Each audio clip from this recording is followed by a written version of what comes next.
land of YouTube. 6 a.m. here in New South Wales, Australia. I've been up all night, haven't been able to sleep, and I'm just about to go and have an hour or two sleep before I have to get up with the girls. And I thought I would come out here and give you a look at the sun rising. Check out the beauty of nature itself and have a bit of a chat with you. You're not really going to be able to see me, but I just want to say a few words if I can. If you guys would like to listen for a moment, I'm just going to sit down.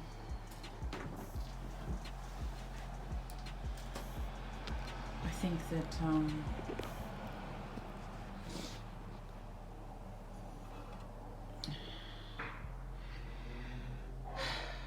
so I've been actually struggling quite a lot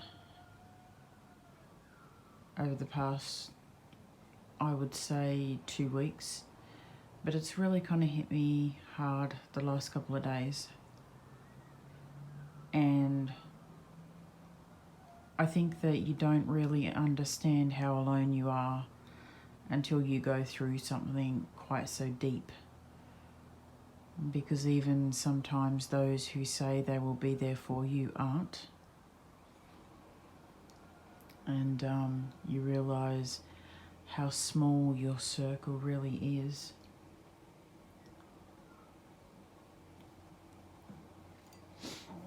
I think that times like this, we start to understand how precious life is when we're locked in our homes, not able to go anywhere, not able to work or travel or anything.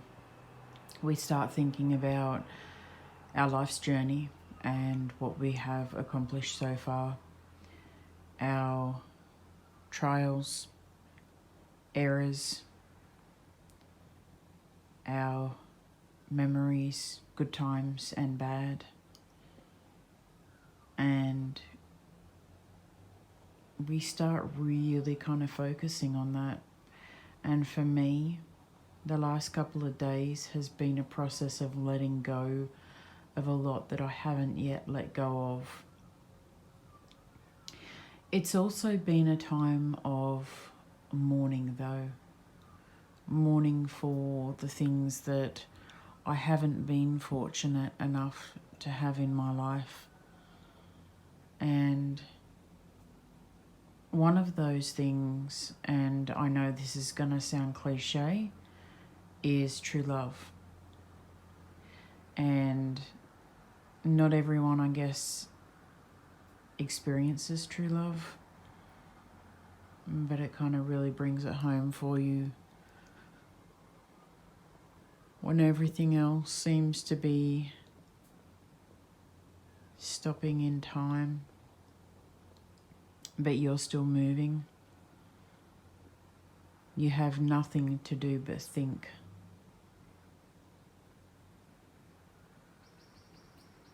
I don't know what the future will hold for me. I don't know if I will find someone that I can spend the rest of my life with, or whether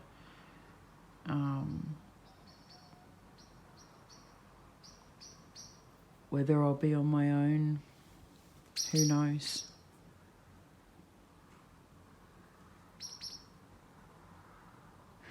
It does make you think though, doesn't it?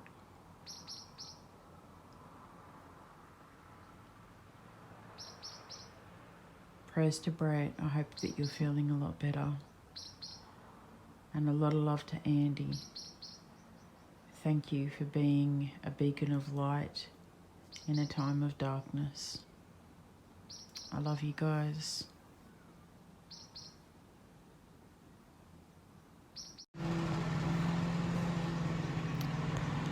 Hello everybody. I'm just sitting out here right now enjoying the last sun of the day. It's not quite sunset yet, but we do have a lot of cloud around, which I am guessing it's going to rain. Just sitting down reading a book, and this is not something that's paid at all. This is something that I bought many years ago, and it kind of really helped me along my journey of beginning to find myself, and it's called Mastering Your Mean Girl by Melissa Ambrosini. This book has continued to inspire me over I would say the last few years, and even now I'm finding myself picking it back up because, as I said to you earlier in this video, I have been struggling a little bit, coming to terms with being so isolated, and when you've got so much time to sit down and think to yourself, it brings up a lot of things that have happened to you and old wounds that you thought may have been healed, may be reopened because they're not quite healed. And so this book has a lot of exercises in it teaching you self-love, self-preservation, and it's got a lot of different exercises in it that you can do as well. What I challenge you to do is to write down 10 things. 10 things that you enjoy doing. And these are things that I want you to try and focus on what you can do now in isolation. And it can be your walk around the block you do every day. It could be it could be meditation, and maybe you haven't done it for a while. It could be coloring, mindfulness coloring. It could be yoga. It could be photography, cooking. It could be absolutely anything. Maybe even taking like a 10-minute nap, and write down 10 things. And what I want you to do over the next week is I want you to practice one thing on that list every day. And it doesn't have to be a long thing. It can be something that takes 10 minutes. It can be something that takes an hour. It could be watching Netflix if you want like a romance or a good thriller. But I challenge you to do that. And we're going to do a check-in next week on Wednesday on my live on Unearthly Wanderings, and I'm going to touch base with you guys and see how many of you have gone ahead and written your list and stuck to it. And I want to see whether it can make a difference, whether you feel better, whether you feel something starting to change inside of you, and whether it's helping at all. And I will continue to put up some of these exercises from various different sources, and we can get through this thing together. Love you all. I'm going to go so I can edit this and get it up so you guys can see it and start working on yourselves and your self-love. I love all of you. Please stay safe. Please take some time out for yourself. Bye for now.